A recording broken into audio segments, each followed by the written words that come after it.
A reading from the Holy Gospel according to Luke. 2 of the disciples of Jesus were on their way to a village called Emmaus, 7 miles from Jerusalem. And they were talking together about all that had happened. Now, as they talked this over, Jesus himself came up and walked by their side, but something prevented them from recognizing him. He said to them, "What matters are you discussing as you walk along?" They stopped short, their faces downcast. Then one of them, called Cleopas, answered him, "You must be the only person staying in Jerusalem who doesn't know the things that have been happening there these last few days." "What things?" he asked. "All about Jesus of Nazareth," they answered, "who proved he was a great prophet by the things he said and did in the sight of God and of the whole people, and how our chief priests and our leaders handed him over to be sentenced to death and had him crucified. Our own hope had been that he would be the one to set Israel free. And this is not all. 2 whole days have gone by since it all happened, and some women from our group have astounded us. They went to the tomb in the early morning, and when they did not find the body, they came back to tell us that they had seen a vision of angels who declared he was alive. Some of our friends went to the tomb and found everything exactly as the women had reported, but of him they saw nothing." Then he said to them, "You foolish men, so slow to understand, so slow to believe the full message of the prophets. Was it not ordained that the Christ should suffer and so enter into his glory?" Then, starting with Moses and going through all the prophets, he explained to them the passages throughout the scriptures that were about himself. When they drew near to the village to which they were going, he made as if to go on, but they pressed him to stay with them. "It is nearly evening," they said, "and the day is almost over." So he went in to stay with them. Now, while he was with them at table, he took the bread and said the blessing. Then he broke it and handed it to them. And their eyes were opened, and they recognized him. But he had vanished from their sight.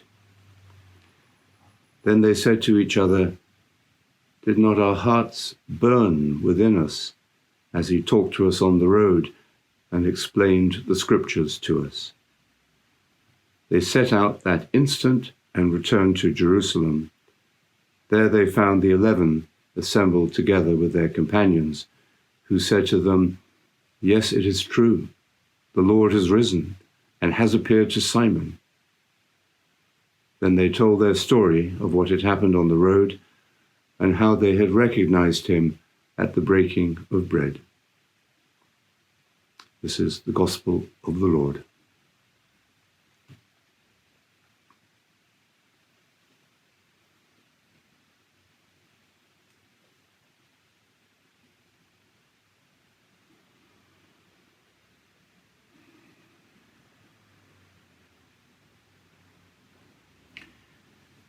Really intimate conversation is possible probably only between 2 or 3 people. And as soon as you get into group dynamics, you have many other wonderful things happening, but that intimacy, that directness moves away. Jesus said, "Where 2 or 3 are gathered in my name, there am I among them."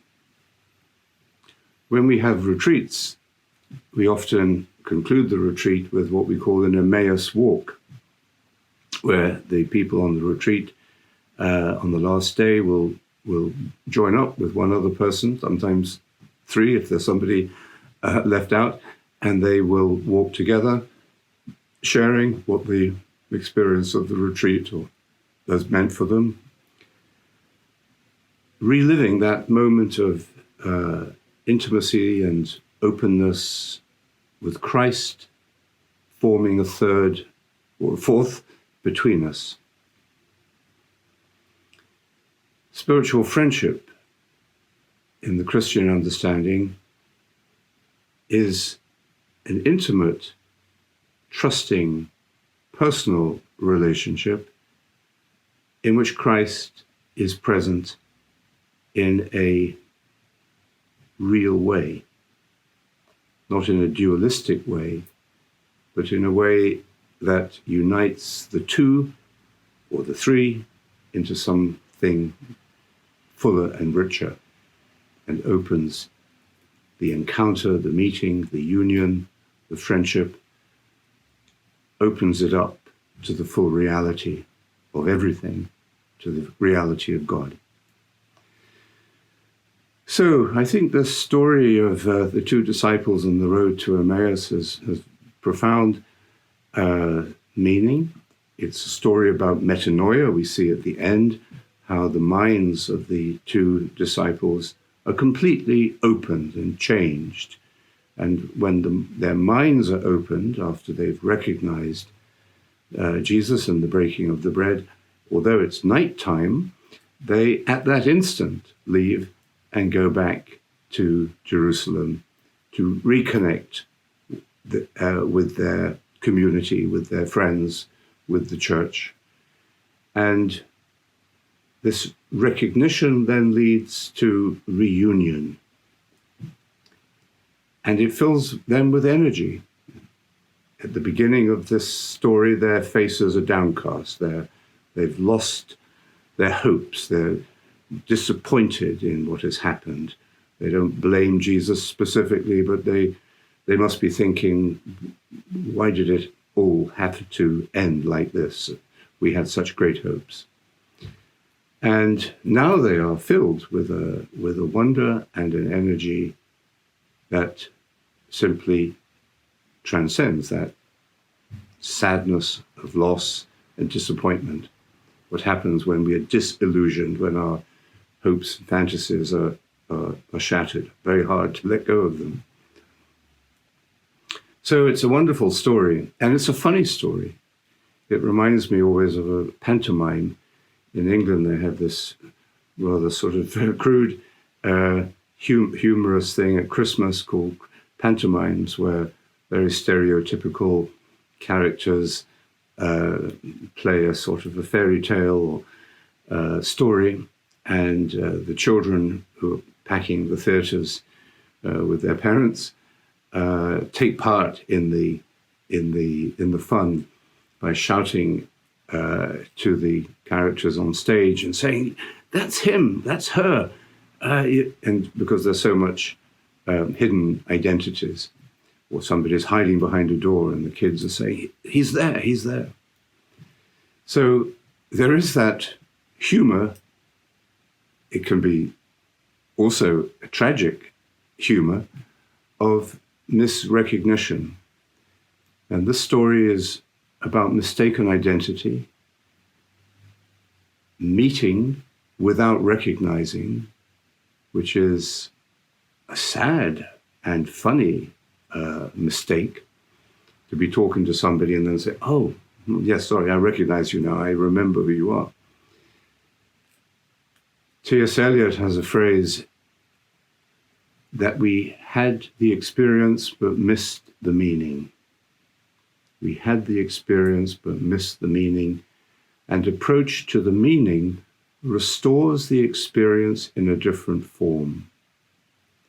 We had the experience but missed the meaning, but then approaching the meaning again restores the experience in a new form.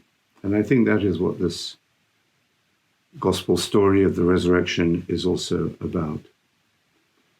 They had had the experience of Jesus. They had placed their hope and trust in him. Then that experience disappeared with his death, and they were left with nothing.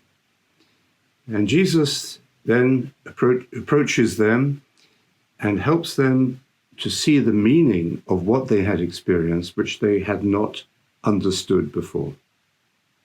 And he does this by opening the scriptures to them.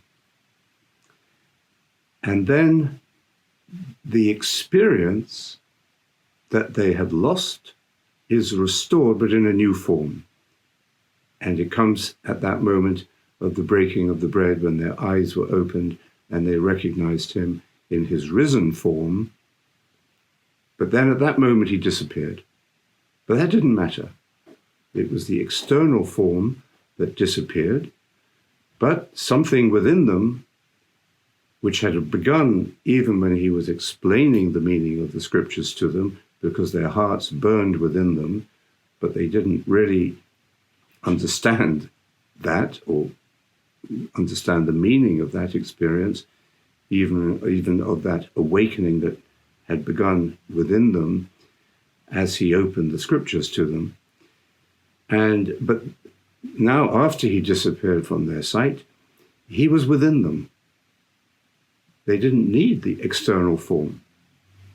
And that was what was their metanoia. They turned around and went back to Jerusalem. So it's a story with so many different levels and wonderful insights, and we'll only really understand it if we allow ourselves to be read by the story and to understand the ways in which we ourselves need to recognize Christ in the experience of life, even in the experience of loss and of disappointment or disillusionment. These are clearly opening of possibilities, new potential for us. Simone Weil said that he comes to us hidden, and salvation consists in our recognizing him. Well, we have to sit in meditation, letting go of the form that we are imagining, and therefore we enter into a kind of poverty of spirit, which is a real poverty of spirit, because recognition happens when we are paying attention, but where we can also be surprised. And that means that we are paying attention, we're conscious, we're awake, and we are animated by desire. But not a desire that we are fantasizing about. It's not a desire with images and preconceptions and demands. I want this in order to be happy. But it's a desire for what we even don't know what we desire. And that's meditation. It's pure desire, and that's what makes meditation pure practice. Attention animated by desire, and then that pure desire, which is sacramentalized in the saying of the mantra with deepening attention, that then makes us ready for this moment of recognition. And it's something that cannot be put into words, but it is the discovery that we are not isolated, separated, cut off, but that we are within this communion of the divine love, and that is expressed in all our human relationships, with the intimate relationships of our lives, with 2 or 3, and our relationships with each other, with strangers, with the whole of the human race. And that's why this interior recognition is the basis for the transformation of the world. And that's what inspired those early Christians to do something so completely crazy, which was to proclaim the risen Christ, as we do in this Eucharist and in the breaking of the bread.